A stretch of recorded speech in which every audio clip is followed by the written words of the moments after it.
So, ngayon, ang kukunin naman natin ay exactly one head. Yung kanina ay at least one head. So, ngayon, exactly one head. So, ito naman ang kukunin natin. So, kagaya rin nung kanina, kung paano natin sinolve, kukunin muna natin yung number of, yung set ng exactly one head. So, ang makikita natin dito, doon sa sample space natin, yung HH, hindi siya exactly one head. So, hindi natin pwede kunin yan. So, ang kukunin natin yung HT. Kasi ito lang yung exactly one head. So, HT at saka TH. So, ibig sabihin, dalawa lang ang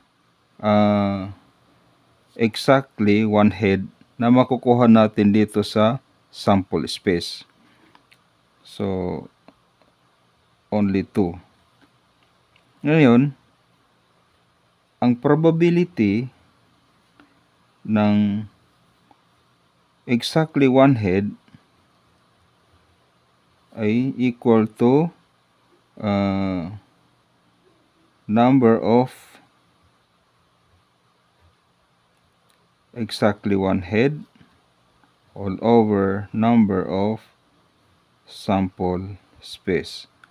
So, ang number of head, yung exactly na isang head lang ang makukuha natin ay dalawa. 2 all over total number of possible outcomes, which is 4. So, mapansin natin, itong 2 over 4 ay marireduce pa siya sa lowest term na 1/2. So, yan na yung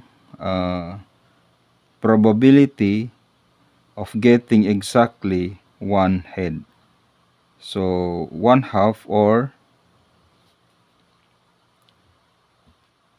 0.5 or 50%. So, ngayon, magbibigay ulit tayo ng isa pang problem. So, dito pa rin sa 2 coins. So, pagpalagay natin, C na siya. So, ang kukunin naman natin, getting exactly 2 tails. Okay. Sabi nila dito, exactly 2 tails. Ngayon, kukunin natin yung event niya. So, sabi niya, exactly 2 tails. So, ipagpalagay natin 2t. Okay, ang set nito ay makukuha rin natin doon sa total number of possible outcomes, which is the sample space. So, hanapin lang natin yung sinasabi ng exactly 2 tails. So, ang HH, makikita natin walang tail. Ang HT, isang tail lang. Ang TH ay isang tail lang. So, only TT ang may dalawang tails. So, dalawang T. So, yan lang ang nakikita natin na exactly 2 tails. So, ibig sabihin, isa lang siya. Okay?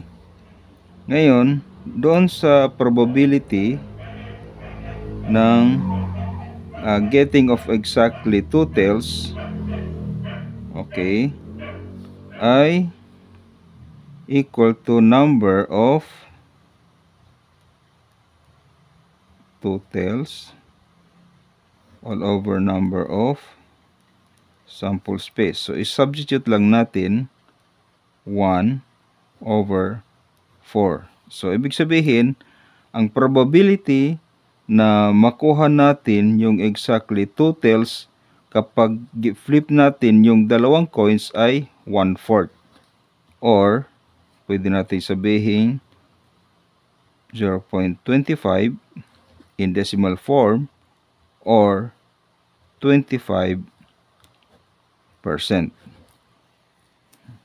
So, dyan lang po magtatapos ang ating lesson sa ngayon. See you on the next topic. Thank you.